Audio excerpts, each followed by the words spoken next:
guys, ngayong araw ay nag-crave nga ako sa siomai, kaya naman naisip kong gumawa na lang dito sa bahay. Umorder na nga lang pala ako online ng mga gagamitin kong ingredients sa paggawa ko ng homemade siomai. Ako ang ginawa dyan, nagtadtad muna ako ng mga bawang pero napagod nga ako dahil sobrang dami ng bawang, kaya naman pinagawa ko na lang siya kay Cassius dahil nga sanay naman siya dyan. Wala kasi kaming food processor, kaya naman talagang tinadtad lang namin siya gamit yung kamay. Pagkatapos namin tadtadin yung bawang, sunod ko na rin naman na tinadtad itong sili dahil nga una kong gagawin ay chili garlic. Mas masarap kasi yung homemade siomai kapag nga may kasamang homemade chili garlic. Kaya naman talagang gumawa din ako neto para nga makraving satisfied talaga tayo. Bali, sinanan ko na nga pala yung bawang at sili dyan, tapos sinimplahan ko na ng mga pampalasa. Tapos ilang minutes lang naman na pagluluto namin netong chili garlic, naluto na rin naman siya, kaya naman okay na yan at kinuha ko na nga itong mga susunod kong gagawin. Hindi ko na nga pala nabidyohan yung pagtadtad ko ng mga yan dahil nga nakalimutan ko na mag-video sa sobrang gutom. Pero okay lang naman yun dahil nga di naman ang pagtadtad yung ipapakita ko sa inyo, kundi yung gagawin kong siomai. Bali, nilagay ko na nga pala yung onting bawang dyan, tapos yung sibuyas, carrots at spring onion. Tapos naglagay na nga rin pala ako ng pampalasa dito sa gagawin kong homemade siomai. Naglagay nga rin pala ako ng konting cornstarch dyan para nga hindi magtubig itong siomai natin. Tapos sinalo-halo ko nga lang pala yan at after nyan, kinuha ko na nga itong molo wrapper na gagamitin kong pambalo. Sa part na to, medyo na-excited, natutuwa na nga ako dahil nga patapos na yung gagawin kong siomai dahil nga gutom na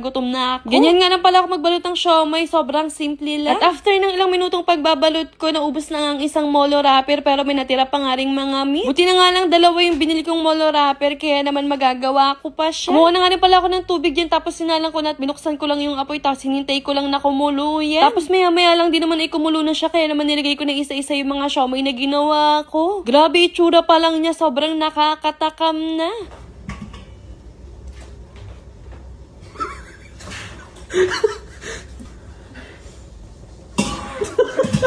O diba sa sobrang gutom niya, pag open niya ng takip, napaso pa yung ilong niya sa uso. Pero okay lang yun, ang importante, makakakain na tayo. Naglagay na nga pala ako ng 2 kalamansi dyan, tapos naglagay na rin ako ng toyo at okay na nga yan. Kaya naman tara, kain na tayo! Guys, ito na yung ginawa kong homemade siomai. Tikman na natin. First bite.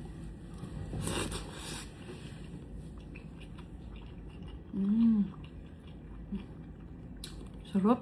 Bagay na bagay sa ginawa kong chili garlic.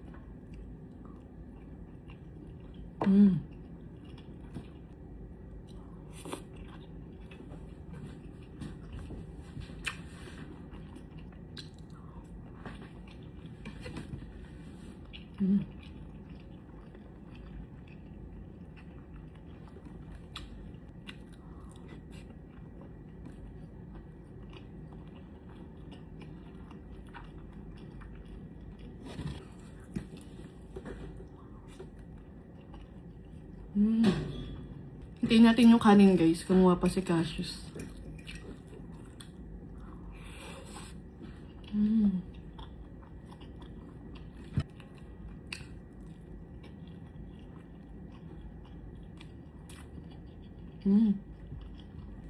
Kanin. Ito na yung kanin, guys.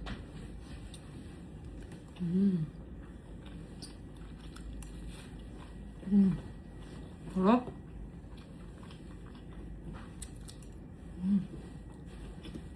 Balik pa mo, be. Harap. Yun. Hindi na ko pa inaantay ito eh. Harap no.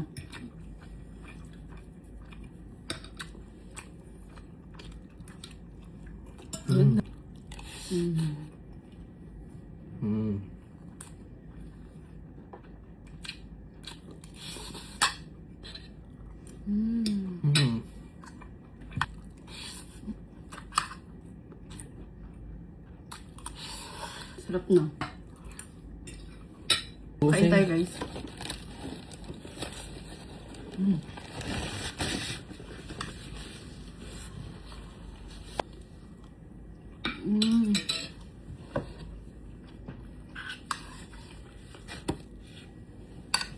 Yun lang, guys. Bye-bye. Gusto mo rin ba magkaroon ng ganitong Gcash? Click mo yung link sa comment section.